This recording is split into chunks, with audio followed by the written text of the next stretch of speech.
Melhor está de volta. Hoje a gente está falando principalmente para as pessoas que têm pouca mobilidade, que lidam com algumas deficiências. E já tivemos aula, exercícios físicos são importantes, cuidar da sua lombar, cuidar da sua postura na própria cadeira de rodas é importante, assim como movimentar os músculos superiores, né? Porque aí você precisa ter o bíceps mais forte, você acaba usando bastante o tríceps na hora que você faz o movimento da cadeira, tudo isso o personal trainer Givanildo Matias explicou. Mas não é só o exercício. Quando você tem pouca mobilidade, você também precisa ter uma alimentação adequada e focada, feita especialmente para o seu caso. E aí, eu trago aqui hoje a nutricionista Gabriela Guedini. Muito obrigada por ter vindo. Obrigada, Cláudia. Ela é uma querida, uma pessoa que estuda bastante para poder oferecer o melhor. Ela é graduada em nutrição, especialista pela Escola Paulista de Medicina. Trouxe aqui algumas comidinhas e vamos ouvir as dicas da Gabriela. Obrigada, Cláudia, pelo convite. Eu que agradeço de você ter vindo. Uma pessoa com pouca mobilidade, ela precisa ter uma dieta especial, né? Exatamente, Cláudia. Quando a gente fala em deficiente físico, a gente tem que pensar em 3 pontos importantes. Primeiro, qual é a doença de base? Tá? E quais as complicações nutricionais que essa doença de base carrega junto? Tá? Porque é diferente a gente avaliar um paciente deficiente físico que tenha sofrido um acidente e esse acidente comprometeu, por exemplo, a função mental. Essa função mental também vai comprometer na deglutição desse paciente, vai comprometer na mastigação dele e tudo isso tem interferência com o fator nutricional, sim. Tá? Então, a doença de base é a primeira avaliação. Segundo ponto importante, qual é o gasto energético basal desse deficiente físico? Esse deficiente físico tem condições de fazer atividade? Como é que é a motivação dele? Ele só fica sentado na cadeira de roda? Ele pode se movimentar ou não? Como é que é esse gasto, tá? Seria interessante, muitas vezes, não só se prender às fórmulas, mas dependendo da condição do paciente, realizar, sim, uma calorimetria indireta, ver o valor real do gasto energético basal. Calorimetria indireta, Gabriela? É um exame que a gente faz em repouso, Cláudia, e eu consigo saber, através da troca gasosa, o quanto esse paciente, esse indivíduo, gasta realmente naquele dia, em termos de caloria. Com isso, a dieta não tem como dar errado, porque eu sei o valor real da taxa metabólica basal e o quanto eu tenho que trabalhar com a dieta para evitar que ele ganhe peso ou que ele perca. Então, não tem como dar errado. Terceiro ponto importante também é eu avaliar a parte intestinal desse deficiente físico. Se ele tem um comprometimento na parte abdominal, se ele pode fazer algum esforço ou não, porque acaba diminuindo, sim, os movimentos peristálticos desse deficiente físico. Tá? Então, acaba comprometendo toda a parte intestinal do paciente. Então, aí que tem que ter mais uma alimentação equilibrada, não só para o ganho de peso, mas também para evitar a diminuição da função intestinal. Então, são alimentos ricos em fibra que facilitam essa digestão e esse trabalho do intestino. Exatamente. Então, vamos mostrar aqui. Laranja, ameixa, uva passas, damasco, as fibras. Conta um pouquinho. Exatamente. Eu trouxe aqui algumas opções que são importantíssimas para evitar a situação do intestino preso, tá? Primeiro, o bagaço das frutas são importantíssimos, são riquíssimos em fibra, tá?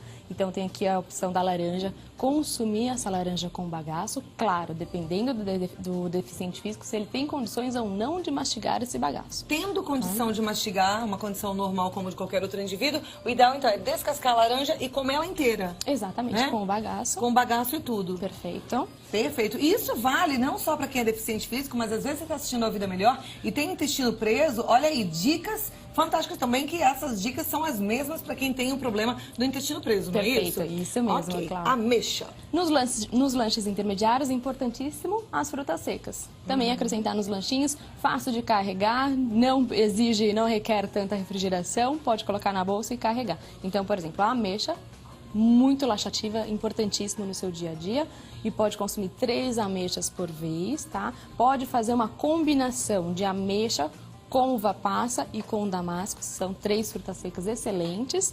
E eu posso, por exemplo, colocar 3 damascos, 2 ameixas e um punhadinho de uva passa. Tá? O importante é só a gente não sobrecarregar essa quantidade de fruta seca, porque fruta seca a gente sabe que tem uma quantidade excessiva também de açúcar. É uma fruta, é a frutose, mas é um açúcar. Então tem que tomar um certo controle, tá? Um certo cuidado. Aquelas dietas, não, dicas, né, de vó, de que passa por uma amiga, outra que coloca ameixa num copo d'água, bebe essa água com ameixa. Como é que é isso? Isso funciona? Perfeito, funciona também, pode associar. Mas não é só essa água que vai fazer o trânsito intestinal melhorar. Mas ajuda sim, pode deixar de molho, porque acaba quebrando também essas fibras e transportando, saindo da fruta e indo para a água. E você toma esse chá que é laxativo.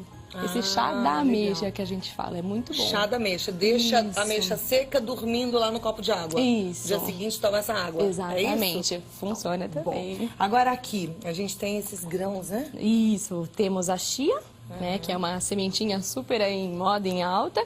Temos a linhaça e o farelo de aveia. Esses 3 farelos, essas 3 sementes são importantíssimos para o intestino também. Mas tomar muito cuidado, porque a partir do momento que eu tenho uma ingestão adequada de fibra, eu tenho que ter também uma hidratação adequada. São 4 fatores que são importantes para a função intestinal. Primeiro, fibra, ingestão de fibra adequada. Segundo, hidratação. Terceiro, atividade física. E quarto, eu tenho que regularizar a minha flora intestinal. Não adianta eu ter uma hidratação adequada, uma ingestão de fibra ok, atividade física, mas a minha flora intestinal continua comprometida. Como é que a gente faz isso para deixar essa flora intestinal ok? Aumentar a ingestão de lactobacilos. Tá? Então eu tenho que aproveitar para consumir, para ingerir leite fermentado no meu dia. E eu consigo regularizar. Leite fermentado a gente tem naquele leitinho fermentado, tem no iogurte. Tem outra fonte de leite fermentado? De leite fermentado, o famoso Yakult, que a gente fala. Leitinho fermentado. Leitinho fermentado, a gente tem essa opção. Que tem outras marcas também, tem o Yakult, tem a Actimel, tem vários. Então é importante a gente sempre associar. E também tem outra opção, que muitas vezes só o leite fermentado ele não é suficiente. Então muitas vezes a gente acaba prescrevendo para o paciente uma combinação de lactobacilos. Tá, e isso aí é bom, não tem contraindicação também? Não tem contraindicação. Ok, agora uma dúvida, aqui a gente tem a semente da linhaça, né? Ela consumida assim, com esses grãozinhos inteiros, ela funciona ou não? Não, eu preciso triturar essa casquinha. Precisa torrar antes ou não precisa? Não precisa torrar, não precisa só bater no liquidificador? Exatamente, porque a função, o óleo da linhaça está bem no meio da sementinha. Então se a gente quebrar com a unha a sementinha, eu vejo um miolinho mole, né? Uma geleinha dentro da semente. Essa geleinha é onde tem o óleo da linhaça e é o que vai fazer também muito efeito. E o nosso organismo não tem a capacidade de digerir essa casquinha. Então, se eu consumir a semente inteira, muitas vezes eu posso danificar o meu intestino, porque o meu organismo não vai conseguir. E você vai jogar ela fora inteirinha, como está aqui. Exatamente. É isso. Então, ela vai entrar e sair. Exatamente. E não vai ajudar em nada. Então, tem que triturar a semente de linhaça, tá? Perfeito. Tem gente que toma uma água também com a semente de linhaça. Também funciona, porque ela acaba amolecendo. Mas aí vai cair esse olhinho da semente? Vai sair o olhinho na água, mas acaba comprometendo. O ideal mesmo é você triturar, porque é onde você tem maior oferta desse óleo. Tritura a semente, coloca nas frutas, na comida. Isso. E tritura e guarda na geladeira e consumir, de preferência, no máximo até 3 dias, conservando na geladeira. Tá joia. E aqui a aveia é a mesma coisa. O farelo de aveia é essencial para melhorar a função intestinal. Temos também o farelo de trigo, que é muito bom. Mas o farelo de aveia é a melhor absorção que eu tenho da aveia. Porque tem aveia em flocos, tem aveia em grão, enfim. A melhor é o farelo de aveia. Porque ele já vem triturado. Tá, então na hora que a gente for comprar, escolher o farelo de aveia. E aqui, água e o leite fermentado. Exatamente. Daí, olha, já tá com o intestino melhor. Com certeza vai ao banheiro mais vezes, acaba emagrecendo. Ficando com a pele mais bonita, o cabelo mais bonito também, não é isso? Perfeito, perfeito. Que joia. Viu? Anotou todas as dicas? Então, só colocar em prática. Gabriela Guedini, nutricionista, ela é da Clínica Gênesis.